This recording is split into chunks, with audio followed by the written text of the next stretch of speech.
자, 조금 부족한 것 같으니까 우리가 연습을 좀 더 해볼게요. 비슷한 문제인데 숫자만 조금 다른 문제죠. 자, 126이 어떤 수를 곱해야 제곱수가 될까? 마찬가지입니다. 그럼 126이라고 하는 수가 어떤 수냐? 126 소인수분해하면 해봅시다. 그러면 2 곱하기 63, 그죠? 얘는 여전히 소수니까 2 곱하기 7 곱하기 9, 7, 9, 63이니까 그러면은 2 곱하기 3의 제곱 곱하기 7 이렇게 볼 수가 있겠죠? 자, 그러면 문제는 뭐냐면 126이라고 하는 수가 2 곱하기 3의 제곱 곱하기 7인데 이 수에 어떤 수를 곱해줘야 제곱수가 되느냐? 우리가 제곱수라고 하는 것이 어떤 패턴을 가지고 있다고 했나요? 지수들의 그 소인수들의 지수가 모두 다 짝수여야 된다. 우리가 소인수가 지금 2와 소인수가 2와 3과 7이 있는데 3은 이미 짝수예요. 그죠?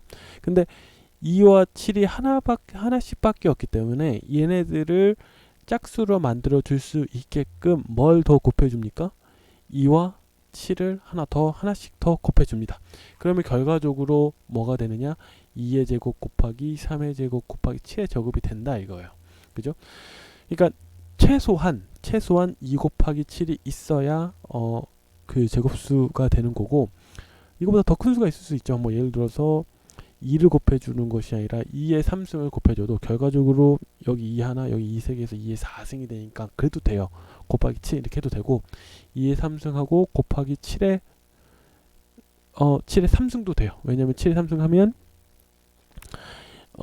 7이 3개, 7이 하나에서 결과적으로 7이 또 4개가 돼서 짝수를 만들어 줄 수 있으니까 2 곱하기 7을 해준다는 것은 뭐냐면 가장 작은 수, 이 126이라고 하는 수를 제곱수를 만들어줄 수 있는 가장 작은 수라는 겁니다. 근데 문제에서 물어보는 건 뭐냐면 가장 작은 수 뭐죠? 이게 결과적으로 20 결과적으로 2 곱하기 7 14가 되겠죠? 그죠? 그 다음에 세 번째로 작은 수라고 했어요. 그죠? 일단 최소한 여기다가 2 곱하기 7을 해줘야 된다. 자, 이게 가장 작은 수고, 그럼 그 다음 작은 수는 뭐냐? 이거보다 그 다음 큰 수는 뭐냐? 최소한 2 곱하기 7을 해주면서 여전히 제곱이어야 되니까 얘는 2의 제곱이다. 2의 제곱을 붙여서 이 수가 그 다음 큰 수다라고 할 수 있겠죠? 그죠? 그러면 그 다음 큰 수는 뭡니까? 2 곱하기 7에 뭡니까? 3의 제곱이죠. 그죠? 2 곱하기 7. 이 최소한 이 수들을 곱해 주면서도 이 수보다 한 단계 큰 수는 뭐냐면 전체를 제곱으로 만들어 주니까 3의 제곱을 붙여 줘 가지고 이 수가 그다음 큰 수다라고 할 수 있겠죠. 그래서 세 번째로 작은 수는 2 곱하기 7 곱하기 3의 제곱이다. 이렇게 이 두 수를 합해 주라고 했으니까 뭡니까? 이 두 수를 합해 주면 140이 되겠네요. 자, 한 번 더 보겠습니다. 비슷한 문제. 자, 35라고 하는 수가 있어요. 문제 똑같습니다. 그러면은 35라고 하는 수가 어떤 수냐? 35라고 하는 수는 5 곱하기 7이다. 그러면은 이 수에 어떤 수를 곱해줘야 되냐? 최소한 5 곱하기 7이 있어야 되죠. 왜냐면 5가 하나, 7이 하나, 홀수니까 이것들을 짝수로 만들어줄 수 있는 가장 작은 수는 적어도 5와 7이 있어야 된다. 그래서 가장 작은 수는 뭐다? 5 곱하기 7, 즉 35다. 그럼 세 번째로 작은 수는 뭐냐?